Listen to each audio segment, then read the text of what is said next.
हमारी माताएं बहनें परेशान रहती है कि दाम्पत्य जीवन कलहपूर्ण हो चुका है ना। पति से बिना किसी कारण कलह होता है, या पति भी कई बार परेशान हो जाते हैं कि पत्नी से बिना कारण कलह हो रहा है, वाद विवाद हो रहा है। इसके कारण घर का एक पूरा वातावरण दूषित हो जाता है। तो जिन लोगों के दाम्पत्य जीवन कलहपूर्ण है, या छोटी छोटी बातों में पति पत्नी में अनबन होती ही रहती है, ये साधना प्रयोग छोटा सा प्रयोग ही कहूंगा मैं, छोटा सा एक उपाय है, जिसे करेंगे आप श्रद्धा से तो बड़ा आपको लाभ प्राप्त होगा। लेकिन इसके पहले एक चीज समझ लीजिए कि कलह रोकना हमारे हाथ में होता है। हमें घर का वातावरण शुद्ध करना आना चाहिए, है ना।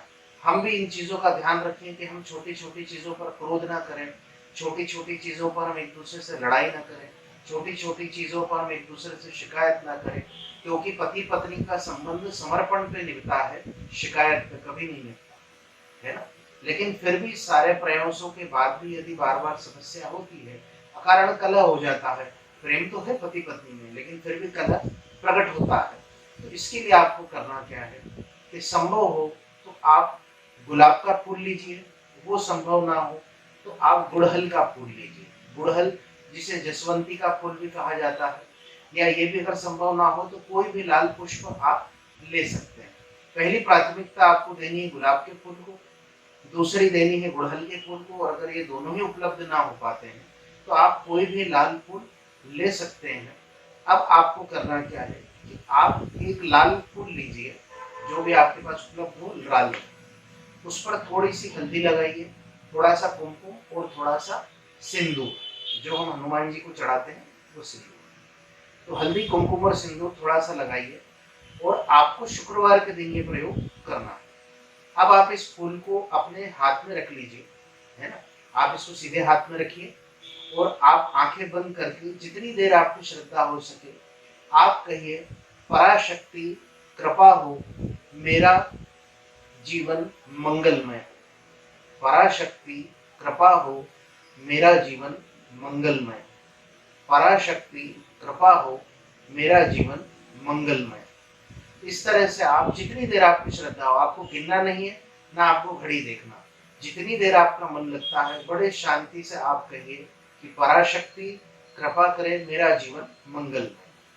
ठीक है, अब आप इसे करिए जितनी देर आपकी श्रद्धा हो, जब आपके मन को लगता है कि इतना पर्याप्त है, उसके बाद आप इस पुष्प को लेकर के देवी के चरणों में अर्पित कर दीजिए। घर में यदि आपके कोई फोटो या प्रतिमा है माँ की तो आप उनके चरणों में अर्पित कर दीजिए। अगर घर में ना हो तो आप किसी भी मंदिर में देवी के अर्पित कर सकते हैं। देवी के किसी भी स्वरूप को यह अर्पित की जा सकती है, माँ दुर्गा हो, माँ पार्वती हो, महालक्ष्मी हो, आप किसी भी देवी के स्वरूप के चरणों में इसे अर्पित कर सकते हैं। प्रति शुक्रवार स्नान करके आपको ये करना है, पुरुष या स्त्री कोई भी इसे कर सकता है। 7 शुक्रवार कीजिए।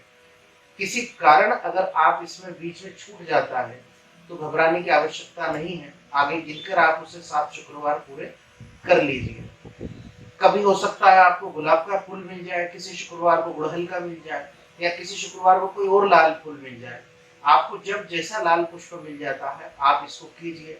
हर बार ऐसा आवश्यक नहीं है कि आप एक ही फूल को लें, जब जैसा लाल पुष्प आपके पास हो आप इस क्रिया को कीजिए। सबसे महत्वपूर्ण अंग है इसमें विश्वास, और माँ के चरणों में अनन्य श्रद्धा आपकी होनी चाहिए। पुष्प जब आप अर्पित करें तब आप माँ से प्रार्थना कीजिए कि आपका दाम्पत्य जीवन सुखमय हो, मंगलमय हो, और आप पति पत्नी के बीच में कभी कोई कलह ना हो।